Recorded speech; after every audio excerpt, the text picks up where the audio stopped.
Very, very interesting that they have taken that position. It's very different to the position that's adopted by the British Metropolitan Police, who are clearly saying that this is still a missing person investigation. So there are odds with their counterparts in Germany.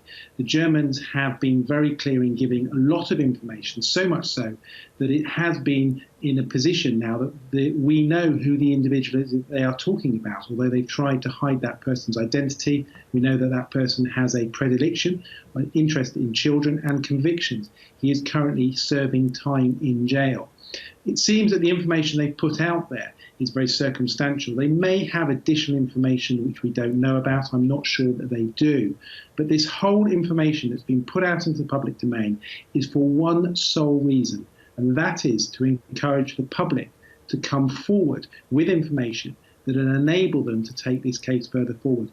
This has moved from a Portuguese investigation to a smaller degree to a British investigation, and now very much Madeleine McCann's disappearance is very much a German investigation. Which is fascinating in itself. And is this man the same person who was raised as a possible suspect over a year ago? Yes, so this person has been of interest to the police right back to the very beginning. What we do know in the early days is that a search was undertaken of the mobile phone masts, which collected data of the mobile phones that were used in a locality around Praia da Luz. That information was then analysed.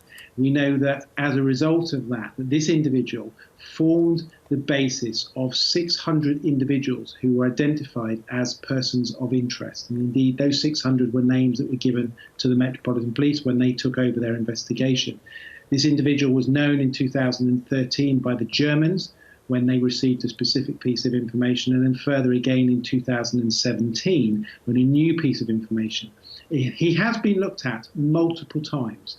He has also been eliminated a number of times. He is now back in the frame because the Germans very clearly feel that they have a significant amount of information against him in order to name him as a murder suspect. So it is a very interesting position that we're in, to have an individual in jail named as a murder suspect.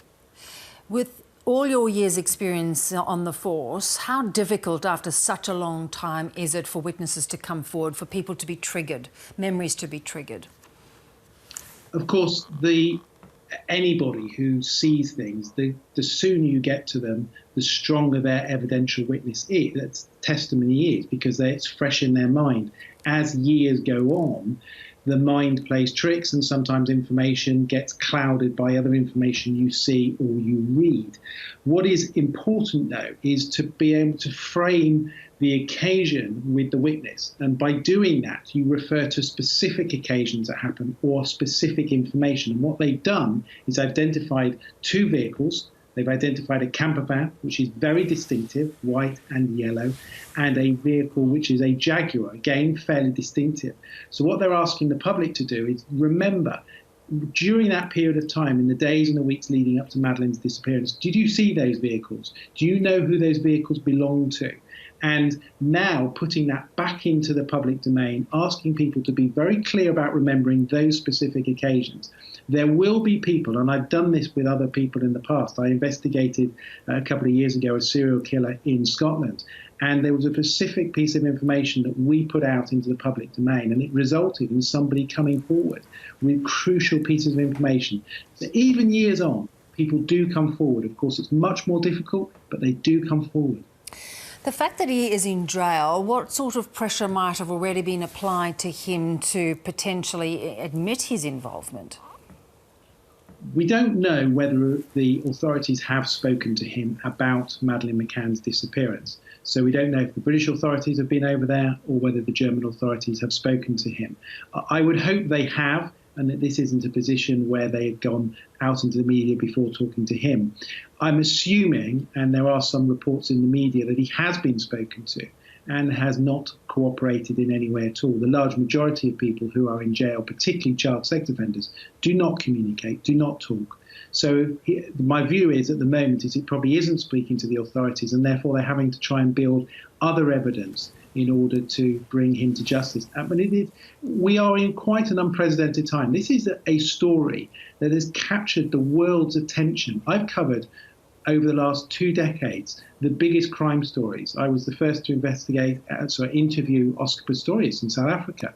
And that was large media story. But put that into context of Madeleine McCann's disappearance. This is huge. It's world attention.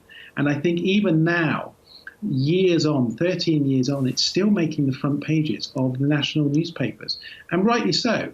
But it's now gone on to another level. We have, up until now, considered Madeleine McCann's disappearance as a missing person. Today, we're being told by the German authorities that she was murdered, and they know who the suspect is involved in her disappearance and murder.